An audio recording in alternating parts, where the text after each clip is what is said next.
How are you? It's me, Karen Viloria-Miguel, owner and founder of Canada Bliss, handmade crochet hats and accessories. And I know that I know this is our luncheon live, and I just wanted to welcome you all here. So, just chime in on the chats and let me know who's here and where you're calling in from or where you're chiming in from.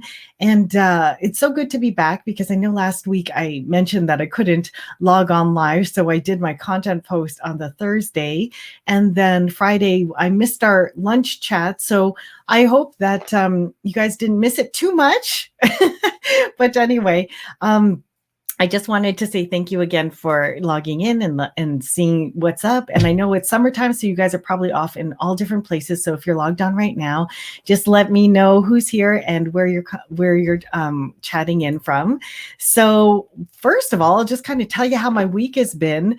And if you've been kind of following along on what's been happening, I recently did a campaign with Yvette Young, who is currently at the Olympics. So just recently, there's been a lot of stuff that's happening with the Olympics. And I think the opening ceremonies was this morning, which was there last night.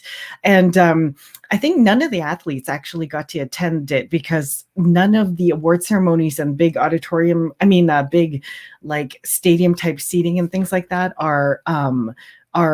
have actual spectators. So it's pretty interesting. But anyway, there's not much of that happening. But anyway, so she's posted that they're doing well. But tonight is the night that she's going to be fighting, and she is our Olympic sponsored athlete. So in case you in case you're watching this on replay, or if this is your first time chiming in, Yvette Young is a athlete on Team Canada, and we're sponsoring her with an Olympic toque. So you could probably check that out on my new Instagram, which is Karen V Miguel. If you're not following me there, think about heading over there and following. But anyway, Yvette is a Taekwondo athlete who we're sponsoring for the Tokyo Olympics with Team Canada. And I made a special toque just for her to help raise funds and support her as an athlete. So that campaign is currently running on Canada Bliss. And as well, her first fight is this evening Eastern time. So if you're in the Eastern time zone, then you should totally check it out and watch it. I know we can watch it on CBC tonight, but which is a Canadian channel. But if you're not in Canada, then probably you'll have to find it on a different channel, or you can watch it on CBC on a website. So anyway, there's just that. And looks like, let's see here. I'll just go through other things that we've been up to. So if you guys have any questions for the luncheon live, let me know. But today what we're doing is, you know what's interesting? I also, let me just fix my screen here. What's interesting is there is another athlete who I had sponsored some time ago. She is a Vancouver athlete. So I sponsored through Canada Bliss, Cassie Harish. And she's a retired athlete now, but she used to be a sled racer for Team Canada. And she now is one of the reporter correspondents in Tokyo, which is so cool because now she's gone from athlete to reporter for our national media circuit, which is, I'm so proud of these people who are doing great things with their career after they get started. Hey there, hi, Indigo Star from UK. Thank you so much for chiming in. It must be 5 o'clock in the evening there. Wow. So thank you so much. Indigo Star, are you watching the Olympics with us? Oh, and then we got Cherie from yours truly by Rose. Hey, Rose. Hey, Cherie, how you doing? She's been a busy lady. So thanks so much for tuning in. I know that you guys I appreciate that you guys are able to work and then log on. Who here's actually on vacation and who's just coming in for their lunch? For Indigo Star, you probably are here for dinner. Okay, right. So don't be scared to go ahead and munch away or have a refreshment while we're logged on for a little luncheon live. And we also have Carla here. Hey, Carla. It's good to see you. Anyway, I was just talking about how how the campaign for Yvette is going. And it's so much fun to watch all the little behind the scenes that are happening at the Olympics, because I've seen inside the Olympic Village just by watching her live stream. What else? I've seen the training facility, which is like amazing. Oh, let me share that with you. Who's up for a little bit of sharing?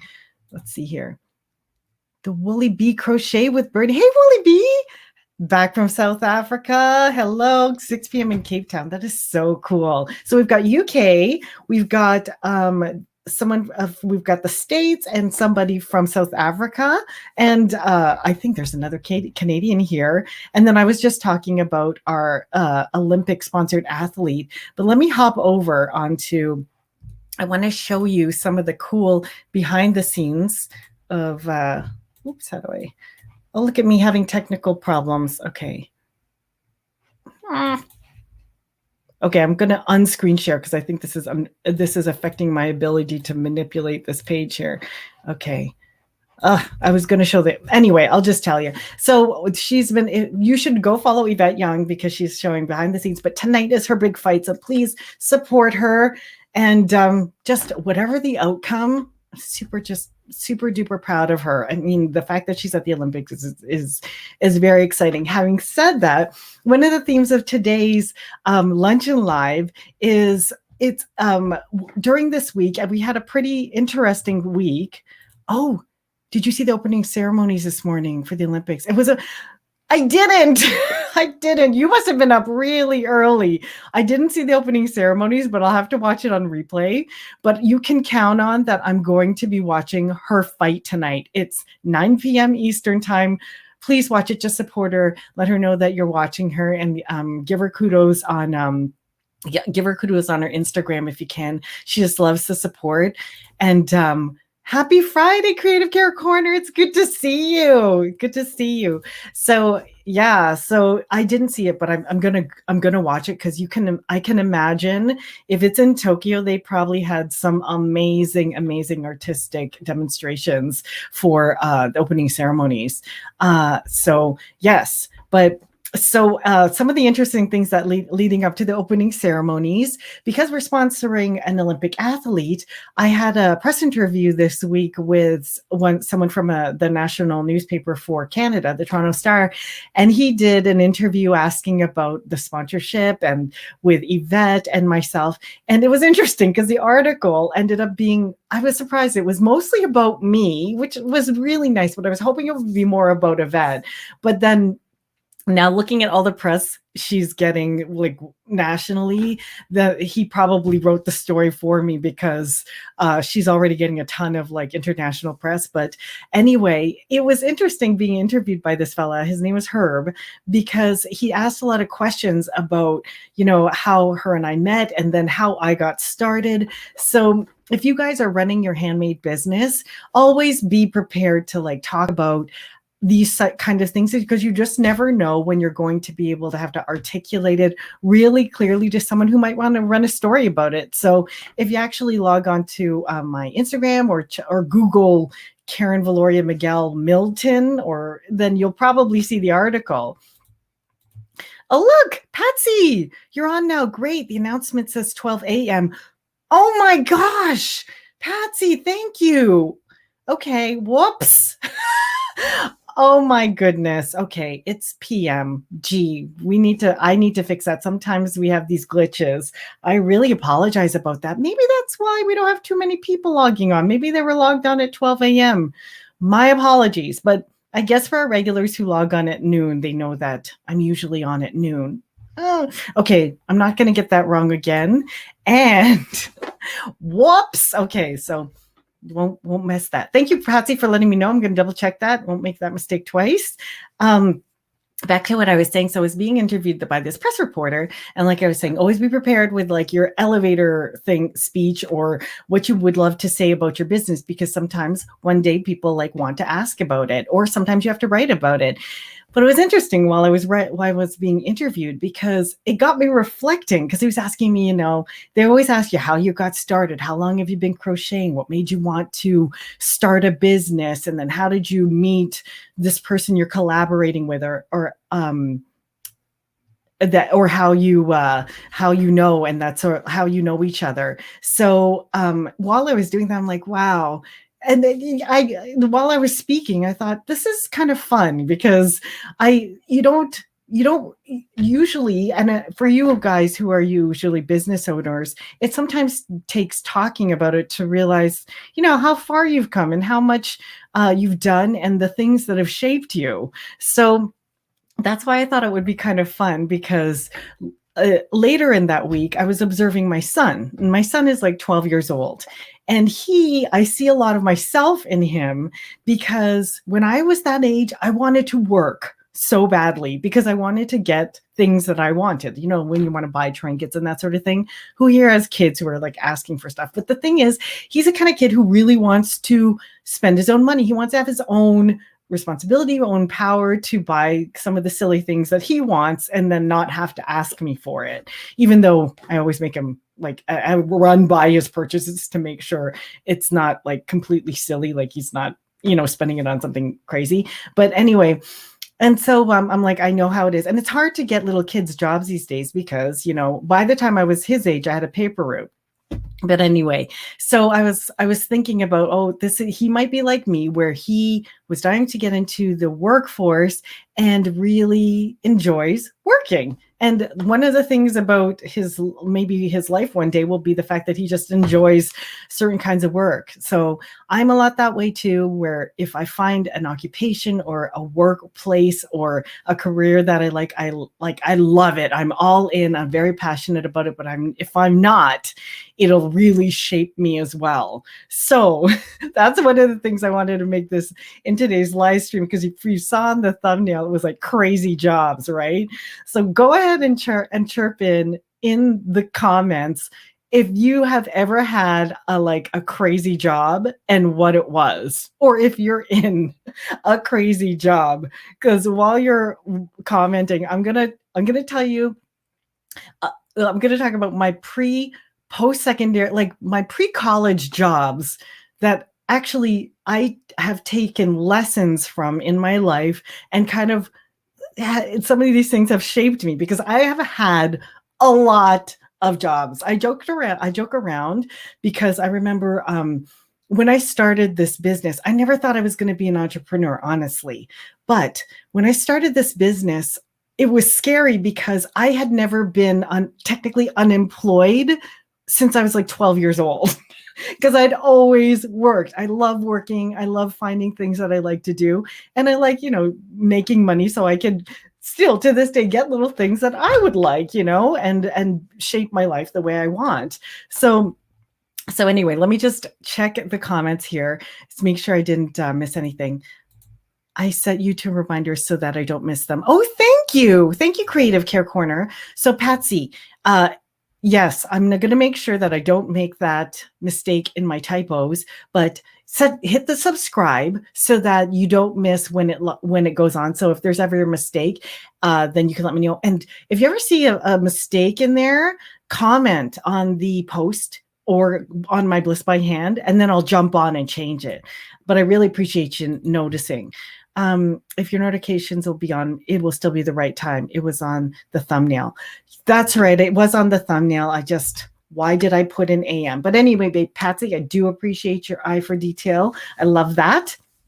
So anyway, let's jump in, guys. Tell me, I want to hear about some of the crazy places that you've worked that have helped shape you to the person that you are right now.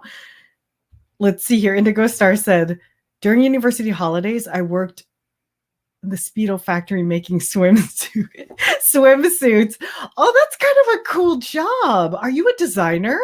So are you still in like the design industry? And what did you do? Did you did you sew them, or was it like, were you part of the administration? That is a cool job. I worked in a factory once. I worked in a cookie factory, actually, as an HR assistant. That was post-college, but today I'm going to be focusing on my pre-college and pre-university jobs since I was a child. But that's a fun and unusual job. So yeah, chirp in if you've had a fun and unusual job. But I'm gonna take, while you're typing these ones in, I'm gonna tell you the jobs I've had that have shaped me since I was my first job. Okay, so let's jump right in, and then if anything jogs your idea and you want to share what some of the things that have shaped you, let me know. Oh, look at this. I was a house manager for a local community theater. Oh, that is a cool job. I had to present the show and ran the concession and box office for years during the summer. That would be, oh, that is a cool job for like, that is a cool growing. My daughter would love that job. I did work in a movie theater. It's not as fun as like theater, like play theater. But oh my gosh, Sheree, that is so cool. Are you still into theater? Do you love going to plays and musical theater? Oh, that is so much fun. Present the show and ran the concession and box office. I liked working at the movie theater because you got to wear the blazer. Did you wear a blazer so you looked like an usher or whatever? That was a fun job. That was one of, that's in my like thing today. When I take you through some of the occupations I've had and how they've shaped me. No, I'm not. No, I'm in social care now. That job pushed me to finish my study. Isn't that the truth?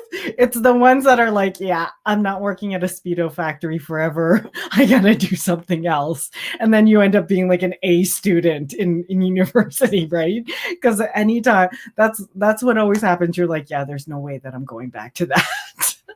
So that's hilarious. Okay, let me start with some of my earlier kind of boring, not so much boring, but here's my first job was delivering newspapers. Like, who delivered newspapers?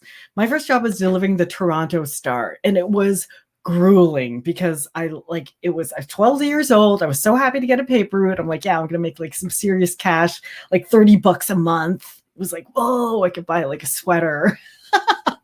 But I delivered the Toronto Star. But the thing is, my sister had a paper when she was younger, so I would help her. And if I pulled the trolley for her, she would give me $5 at the end of the week. So when I finally had my own paper route, I'm like, this is amazing. Now her paper route was in St. Catharines, which is like in the Niagara Peninsula. My paper route was like closer to Toronto, and I was doing the Toronto Star. The Saturday paper for the Toronto Star, I'm not even kidding you, is 1.5 inches thick. It is so thick that I'd have to take 3 trips to get the whole route done. And I had like my trolley. Oh my gosh, I wish I lived in St. Catharines, because in St. Catharines, like even here, like the local paper is like this thin. Like you're lucky if it gets to maybe 1 centimeter. And that's the day when there's like flyers and stuff like that. But when there's flyers for the Toronto Star, it was like 1 inch thick. It was so hard to keep the inserts in. Oh my goodness. So that was like what shaped me. But when I was young, I was like, okay, this is the only job I can have until I'm like 15 and I can get my social insurance. That's like social security number. So I was like, I have to keep this job or else I can't buy the sweaters I want. I can't buy all these little crafty things that I want. And I was really into reading back then. So I always wanted to buy the books I wanted, because my parents didn't like when I read Sweet Valley High. They'd rather I read something better, but I had the whole collection. I needed to buy it every single month. A new one came out. But so that was my very first job. And it taught me perseverance, because every job after that was like a piece of cake, because it was so less physical, because I didn't have to walk as much. I didn't have to pull a trolley. I didn't have to go out in the rain. It was I live in Canada. The snow was so hard to pull that trolley. And if it was a Saturday and it snowed, carrying those 1 inch papers to like 30 houses was insane. So that was the first job that shaped me, but I got to hand it was my first taste of persevering in a job. Now let me go back to the comments and see some of the cool jobs that you've had too. Let's see here. My degree was in social education and speech communication. I was in theater. I was a theater teacher for 5 years after being a house manager. I love theater. Oh my gosh, what a cool job. So you still are, you're still in education, I take it. Good for you. Secondary to speech communication. What an interesting job. Is that like linguistics, or are you like a speech therapist? That is interesting. And I love theater too. I will forever love theater. Plays, musicals. My favorite job ever, dream job, finishing hand-knit garments. finishing, embellishing, creating multimedia, example, adding macrame to sweaters. So Annie, did you have that job, or you're kind of working your way towards your dream job? That is a fun That's a fun job, finishing hand knit garments. See, that's interesting. That's your dream job. I love that. Like, I feel like right now I have my dream job, but if I were to, I don't love finishing. Like, I like it when the product is finished, but finishing, I don't love that process. But it's interesting when you meet people who like certain parts of the process that you don't love. Like, I also don't love bookkeeping, but my bookkeeper loves bookkeeping. So I give credit to everybody who like loves these little things. And that's just like with me in terms of like, it's interesting because like in terms of household finances, my husband hates doing our household finances. I like it. There's something I like about it. I don't know. I enjoy doing our household finances. I like putting in Excel sheets every day. I like input our receipts and that sort of thing. I know how much we've spent on a daily basis. I find it interesting, but I don't like doing my corporate bookkeeping. That's not as fun.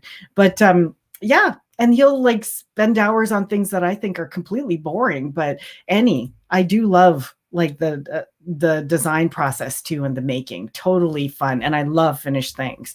So I was the window display person for several retail places. So fun. People always bought I think that is one of the coolest things to do. You must be amazing at merchandising. Okay, Creative Care Corner. Now you know, ladies, if you need to take a picture of a display you have for your craft show or something, you should hit up Creative Care Corner because she's got merchandising experience. You know how hard that is? That is a hard skill. You need a lot of practice for that. I still, to this day, I'm not great at merchandising. Like, I make it as nice as I can.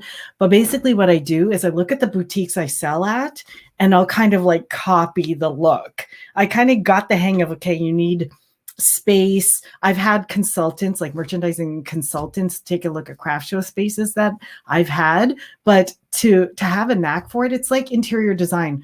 I don't think I have a knack for interior design either. I'm more of a garment person, you know? But I love knowing what people's gifts are. Let's see.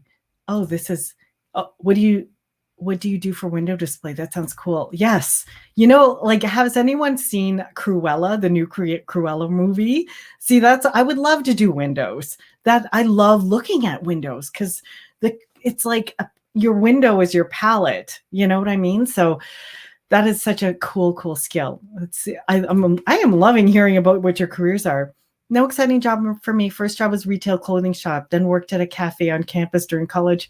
That's okay, because these are career shaping jobs, because now you've gone to college and did you love working at a cafe?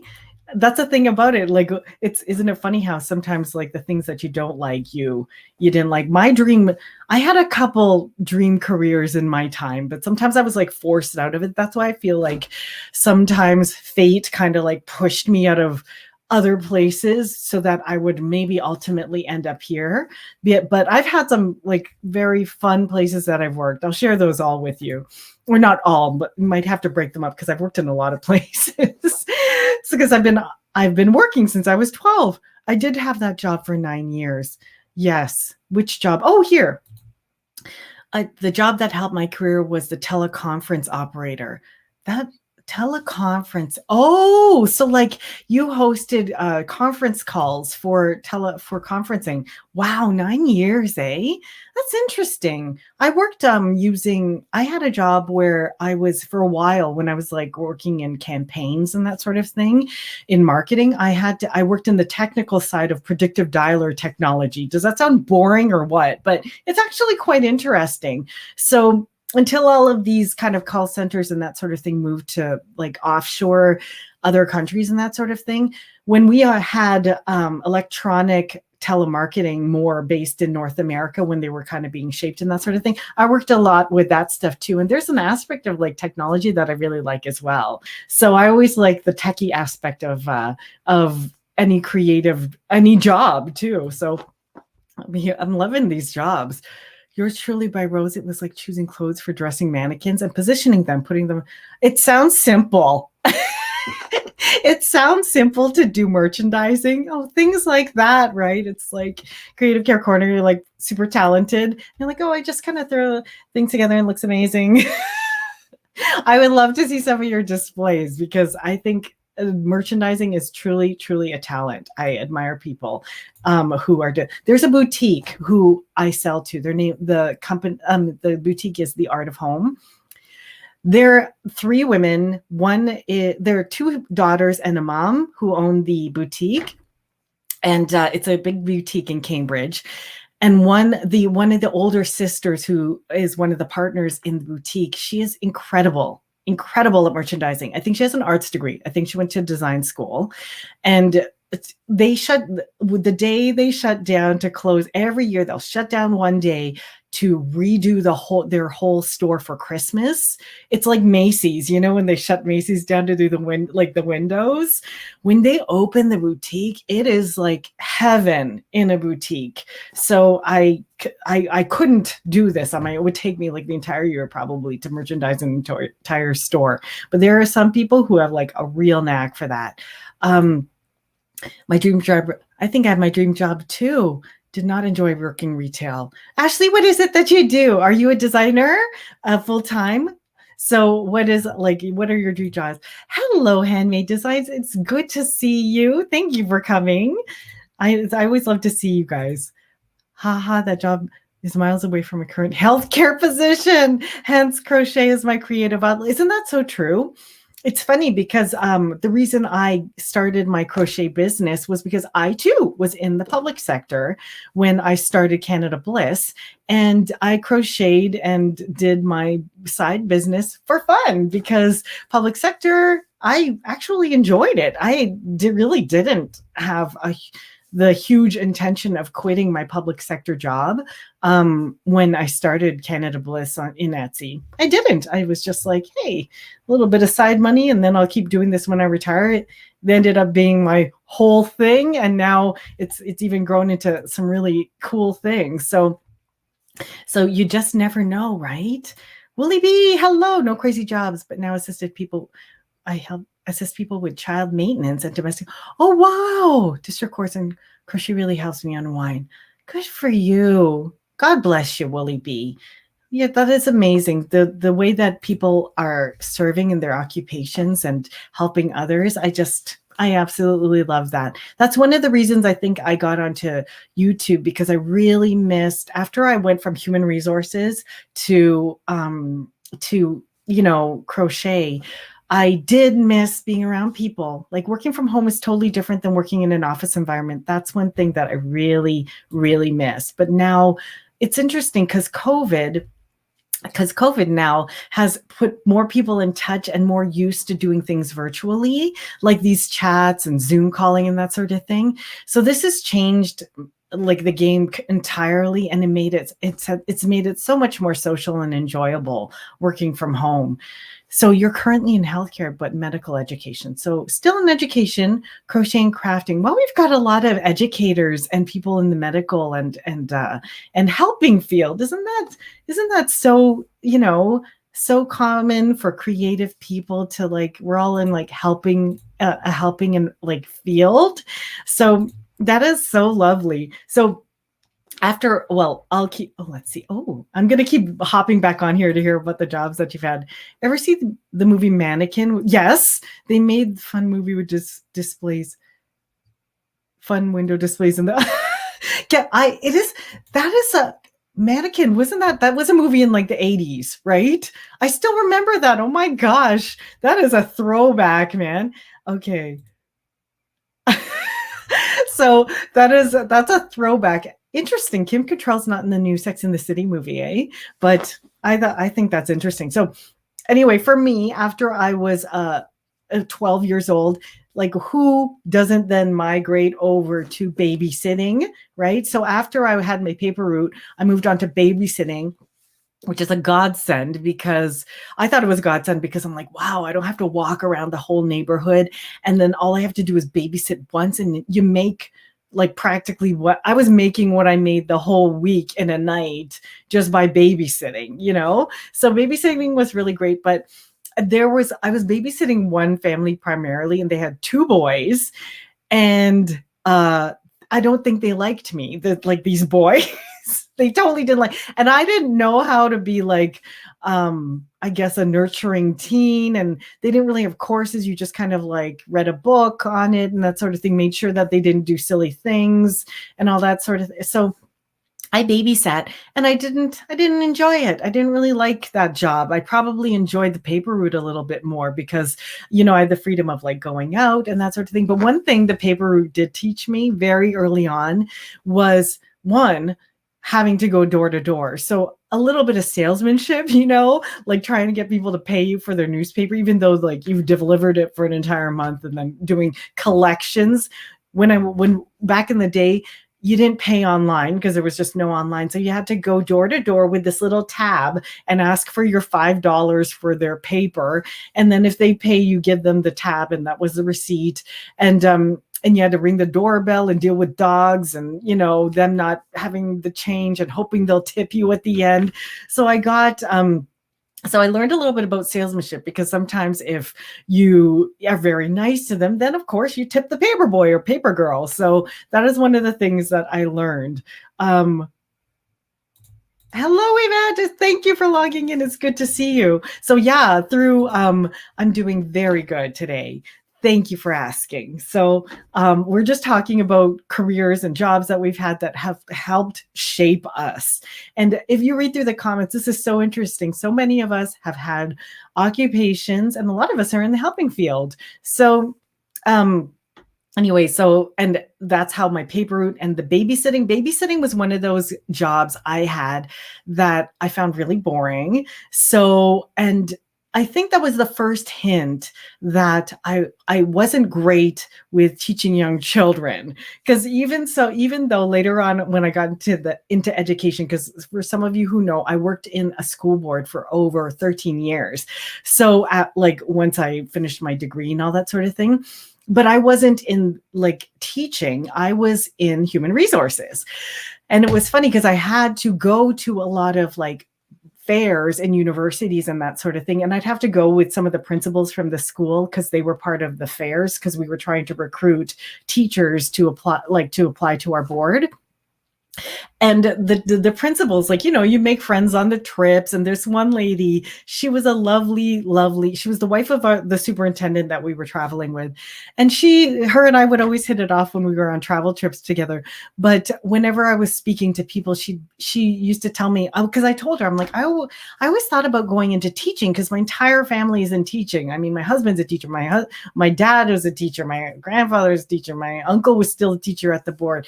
And then she was like, you probably won't do so. You should probably teach older people. And I thought, oh, okay. But because she was an elementary school teacher, and she probably knows that, I guess, because I communicate faster and I convey information in a way that's probably more received well by older people. So I didn't take it as an insult, like, hey, you suck with kids. But I have my own kids, and they think I'm all right. So, but it's true. I'm not great with large numbers of young children. I do love them though, but I'm not good at managing them. That's why I always think it's a great skill to be able to manage large groups of small children. My husband's amazing at it. He teaches an intermediate, and the way he manages like kids, everybody just does what, like he's so good with them. But anyway, that is a skill I'm not great at, but I have a lot of teacher friends who are great with elementary students. Anyway, babysitting taught me don't go into elementary teaching, which is fine. I do love coaching and teaching adults though. So that is like, I love it. So let's see here. Babysitter. I was babysitting for 3 years when I came to Canada. It was my job to stay home with my 3 boys until they went to full-time school. Very nice, Yvette. Oh, that is so great. We had a lady who helped us out with my kids too for 3 years. She was lovely. My kids still remember her. She stayed with us for a while, and it was the best experience because they were really, really taken care of really well. She taught me actually a lot, like how to make dishes, like certain foods and stuff like that. She was a wonderful, wonderful cook as well. She used to make some things for me too, which was nice. So, yes. So when that lady gave me a hint, like, Karen, don't teach elementary school kids, hint taken, I don't mind. So then let's see here. Oh, after I worked in babysitting, I got a job when I was finally in high school in a knickknack store. Like, I remember this knickknack store was a gift shop. And this is probably one of the few retail jobs I've had because I barely worked any retail. I always wanted to get into a clothing store, but honestly, I didn't start selling garments until I started doing this. So the gift shop. Okay. So this gift shop was in a mall, and I'd walk there after school and work there. They sold like the Precious Moments figurines, like Swarovski crystals, beautiful shop, plates, clocks, porcelain dolls, all of that stuff.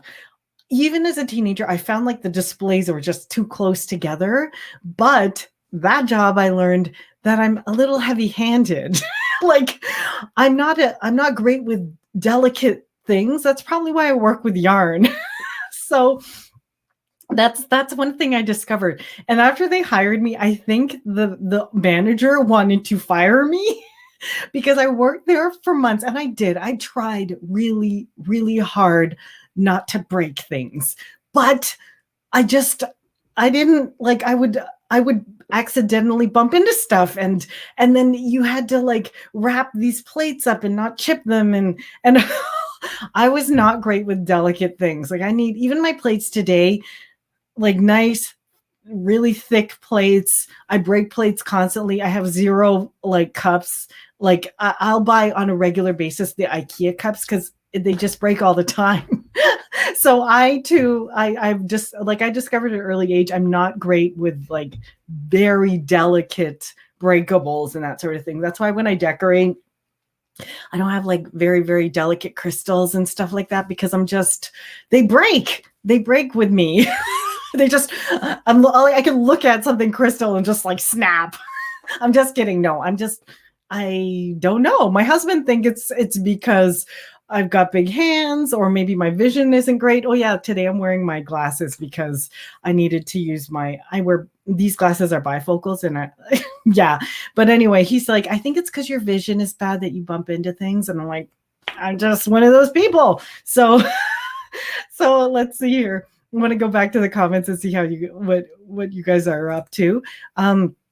I homeschool, but would not homeschool others. I've been asked to do that with their kids. I know it's not for me, just my own kids.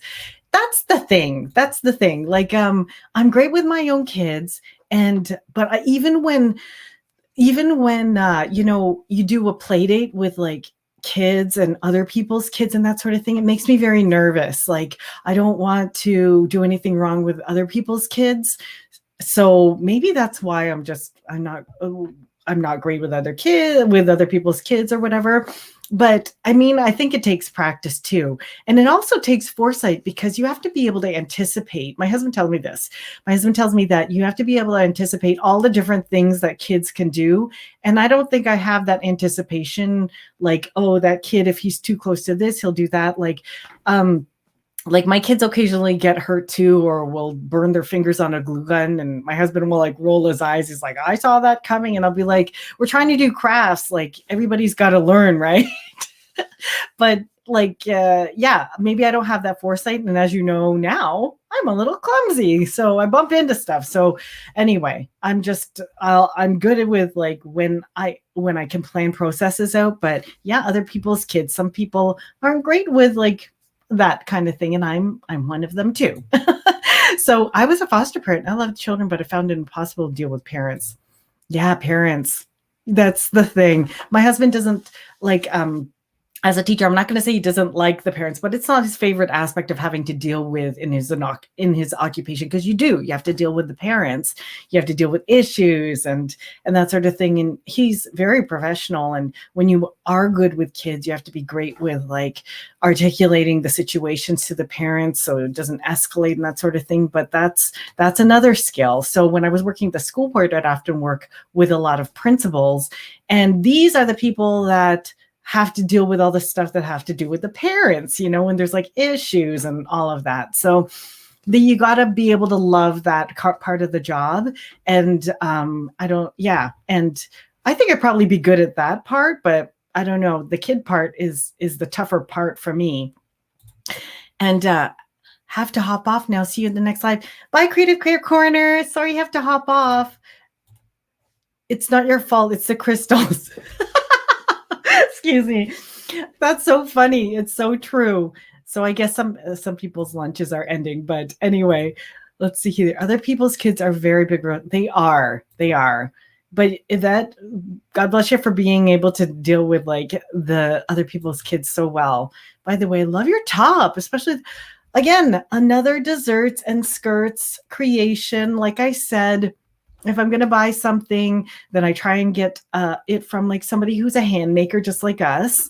And desserts and skirts, she's a designer in Toronto. Generally, I just throw these on. It's actually a tunic, and some of her tunics can be worn as like, for me, they're skirts because I can I'm kind of short. But this is one of her pieces, and I just love them. You have to get a lot of her pieces stretch. So I like things with a little stretch because I don't have like the thinnest waist, but I have broad shoulders for my height. So I need things that stretch a little bit. You're not that late. Hello, classy crafty wife. Don't worry. We're talking about jobs we've had that have shaped us. So we're actually talking about not being great with other people's kids, because I was talking about how I didn't love babysitting when I was growing up, but it was one of those jobs that guided me away from where I am, like from being like teaching and that sort of thing. So let me go on to the next one to talk about with the next thing I did. So here's an interesting, I wouldn't call it a crazy job, but this is kind of interesting, this is one of the jobs I loved. So I also, once I was in high school, I also had hobbies too. So probably all of you have done stuff like played soccer and all that stuff as a teenager or a kid, but I always liked to dance, right? I'm a little clumsy, but I'm not a bad dancer. Okay. So anyway, so I used to dance. And then when I moved, if you've watched my videos, you know that when I was young, we'd have to move a lot. But there was a period of time where we lived in a city for about 2.5 years, maybe 3. And during that period of time, my sister met another girl who was taking hula lessons. That's like hula, like Hawaiian lessons. And then my sister wanted to take Hawaiian lessons too. So my dad was like, you can't do it unless your sister goes with you. So I was like, okay. So my sister's like, you have to do this, and I want to take hula lessons, so you have to do this with me. And I'm like, okay. So I wasn't looking to take hula lessons, but I had to go with my sister. She carted me along. We both paid the membership to do this hula thing, and I was good at it, and she was good at it too. We actually got our cousins involved. But anyway, so we took these hula lessons, and then you'd had to go to a recital. It was a huge, huge thing. There weren't a lot of extracurriculars for us back then. You could do ballet, you could do like hula. So anyway, but it ended up that this lady that this lady that was running the business, her dance company for Polynesian and Hawaiian dancers, she also ran an entertainment company. So people would book her dancers for like for shows, commercials, like I don't know what else, Disney World travel, like traveling stuff. Where like if there's like entertainment like everywhere. So anyway, once I kind of graduated her dance program, I suppose it was, and she still teaches, her and her daughter still teach to this day. I ended up, she asked me if I would join the professional group, and I was I was kind of shocked, but she asked me to do it. And then she asked my sister too. And I said, well, I said, yeah, because you're paid for dancing. So we perform at like golf clubs, events, corporate functions, whenever there's a luau, and the theme was like corporate luau's and that sort of thing. So that's how I got extra money through college. After I left that knick-knack store, which I knew I was terrible at because I was not great at taking care of like delicate stuff. On weekends, there would be a gig at like a golf course or a bar mitzvah who had a hula theme or some corporate party or whatever. And then we had our little show. We'd go in, we do our little luau thing. We had an audience participation kind of skit, and then we'd leave. And I have to say, this was one of the most, and then we were invited to dance at Disney World. So I danced at Disney World with my group. We toured Europe for like in the summers, and we would visit places like Italy and like Brazil, and it was incredible. So it also gave me an opportunity to travel. So this was one of the fun jobs that I had. And then I was paid for these gigs that we did. So anyhow, yeah. Now, it's interesting because I was telling somebody, oh, thank you. So yeah, it was a pretty cool job. And so I was telling a friend of mine who, like, I have a lot of friends who we're all older now. We have kids, and I was telling the daughter, who's still a very good friend of mine, of the dance company. Now she teaches and she still does like gigs and stuff like that. But now she drives the girls to the gigs and all that sort of thing. But I was telling her, a lot of things that I learned in my business, I learned from like being in the Polynesian Dance Company, because you learn about like showmanship, you learn about dealing with stress and performing regardless.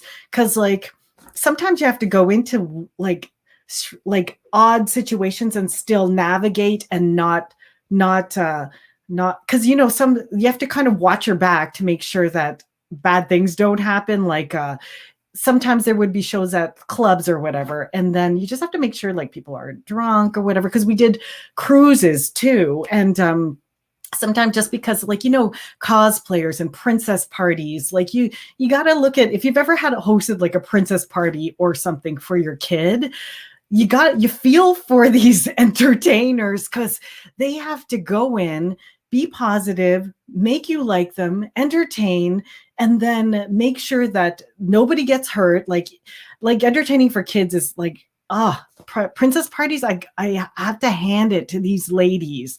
I would never do that, because one, now I'm not great with huge crowds of kids, but like to be able to like take the ownership of making sure that they're also entertained. Whew, that's tough. So with us, it was mostly corporate events. So, it's easy to entertain like more corporate people, because that they're there for fun and they're like at a barbecue or whatever. So anyhow, that taught me like a lot about showmanship and a lot about dealing with nerves, because sometimes you would go to a show and they only hired like 3 of you. So it's all on the 3 of you to be entertaining. So, like to execute the show properly, make sure the music's right and all that sort of thing. But anyhow, so that is a cool job. Thank you. That is a cool job that I had, but it taught me a lot about perseverance and showmanship. And it's funny because I think it also created this tendency for me to, when I'm nervous, I smile. So now my natural tendency when I'm nervous is to smile and still look pleasant, So I got that from being in entertainment a little bit, because, when like crazy stuff's happening, like you're thinking, oh my gosh, this guy is like, he's wild, and I need to like distance myself from, making sure that they don't go crazy or whatever. Then you just, you know how to be hospitable, but be good, like be good with people. So that helped me way later when I was in flight attendant. Like I won't cover this today, but I was also a flight attendant after university for a little bit of time. And that reminded me of when I was in the Polynesian Dance Company, because you have to mitigate situations as well as being entertaining and be hospitable and make sure you're wearing your lipstick, right? So That's another thing I learned. My mother, the artistic director from the dance company, she would always make sure we looked presentable, even when we were tired. That's another thing. So if you're like, she always made that's another piece of the showmanship puzzle that shaped me today. Because if we were traveling, she always made sure everybody had lipstick on before we got off the plane. And yeah, so to this day, whenever like you could be in like traveling and you're exhausted after doing promotions or whatever, and then when the plane is when you're 20 to top, and or when you're in the descent, get that lipstick out and you put your lipstick on. That's just a habit now I have. So anyhow, that is my experience with that. So yeah, what has anyone hopped on, and what other kind of cool jobs have you had? So after that, what was that? Oh yeah. And then after that, and this will be the last one that I'll cover. I worked at a photo finishing studio. And way back in the day, photos were processed on paper. It was kind of cool sometimes because you can watch the photos being, cut if they had the photo finishing processing thing in a window. I used to love walking by those in the mall where you could watch the photos being cut. But my parents had a photo finishing studio. So we didn't cut the photos in our studio, but we bring the film to the main warehouse. So my next job in this I had to help them because my parents bought this business, right? So I ended up couriering for them. And then I was also a cashier for the photo finishing studio. So one thing that taught me was a lot about the artistic direction in doing photo shoots. So if you ever end up taking my course one day, there's a component in there about the checklist for a good photo shoot. And that's how I learned it, because I'd have to go on wedding shoots with my dad, and those take all day. You need stamina to do shoots. So I still do artistic directions for some small businesses, and like a fitness facility, I did a artistic direction for their last photo shoot. And I love it because you have to manage the scenes, make sure the lighting's right, choose your photographer. And I learned all that from working in the photo finishing studio, because I had to cart around all my dad's photography equipment and help with fixing the dress, making sure that the framing is right and all that sort of thing. So yeah, that is one of the things that I learned when I was growing up. So let's see here.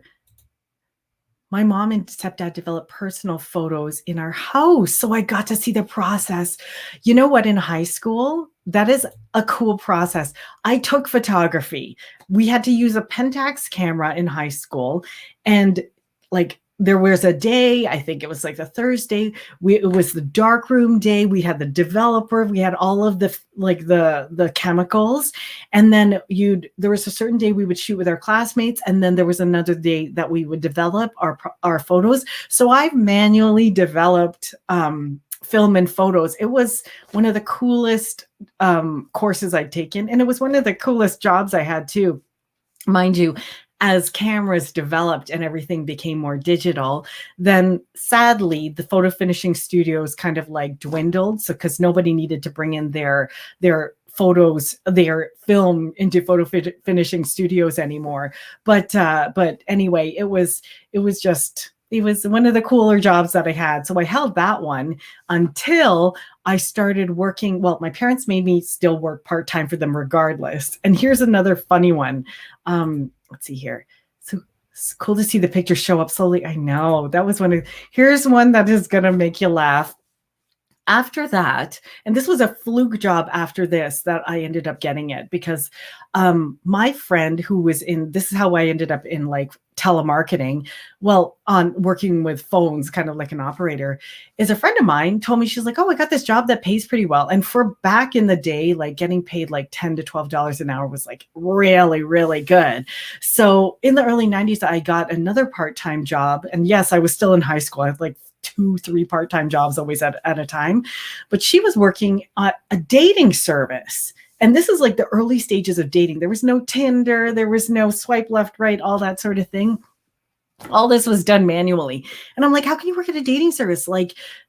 Is that legal? And she's like, you don't date the people. You just take the calls and book the appointments so they'll see the counselor. Because the way it used to work back in the days with dating services is people who were having trouble, I guess, meeting people and finding dates, or I don't know, they would fill out a questionnaire and apply to be part of this, like to be a customer of this dating service.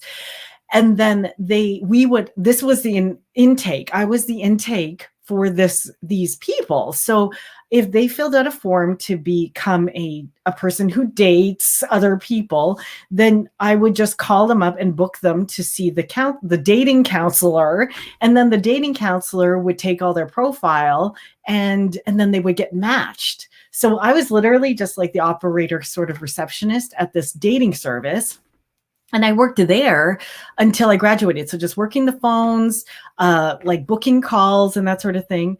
Let's see here. Needs film cameras on sale somewhere. Oh, yes. I still have my film cameras. So I would book people. And then eventually, after I graduated high school, they were looking for a matcher. Like I didn't want to be a counselor because that was a tough job. Like if matches went belly up, they took the brunt of angry customers, and dating is one of the most sensitive businesses you could be in, like if you mess up. But anyway, then I worked in matching. So I ended up matching people, and I got a few like weddings and marriages that came out of it.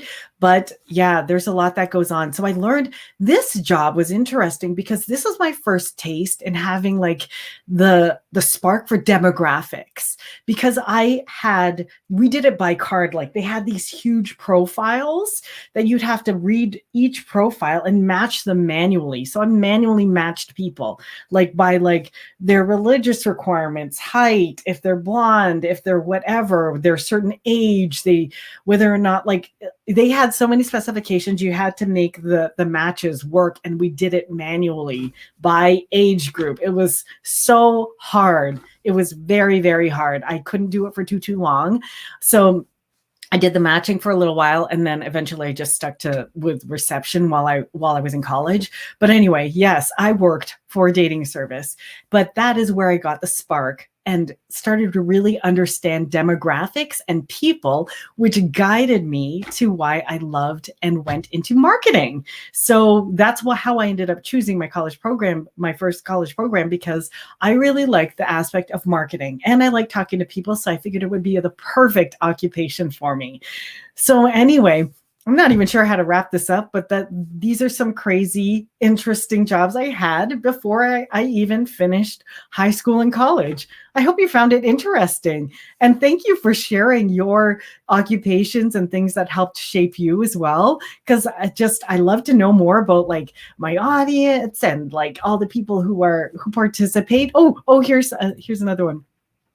My first job was in JCPenney. I loved it. Helped me a lot for customer service, which explains why you're in retail. Is this where you got the spark for retail to have your own boutique? I would love to hear that. Like what made you like have that? Because you're for those of you who don't know, Classy Crafty Wife is a store owner. So I would love to hit Chicago one day and like visit her boutique. I bet you it's gorgeous. So let's see. I just want to make sure I get it. I worked at customer service for 11 years. Customer service is so tough, but I think it's something that everybody must work in order to really get an understanding for like human nature, especially if you plan to be a business owner or own it. You are thrown into like customer service once you own a business. But anyway, my friends, it looks like our Luncheon Live is done. And I'm going to let you go back to whatever it was that you were doing today. Thank you for joining me. Sorry I missed last week. I want to let you know the wedding was beautiful. It was an outdoor wedding. And please show your support for Yvette tonight. Her fight is at 9:00. If you were into sports, even if you're not into sports, watching Taekwondo is such a fun thing because she's a flyweight, which means she's very light and they're super fast. And to watch these women like be so agile and empowering, it's wonderful. So I hope you support her and hop on her Instagram too. Let her know that you're saying hi. And in the meantime, don't forget to watch my video this week on wholesale and keep her in her prayers. in your prayers. And also too, don't forget, we still are making our dream coat for the granny squares. So I'll leave my mailbox number below if you wanted to send in a granny square for the dream coat. I'm just making it slowly. I'm in Canada, yes, so the packages sometimes take a little bit longer, but I check the mailbox periodically. So my friends, make sure you have this week and next a safe, healthy, and happy handmaking life. And I'll see you on the next live. Bye, friends.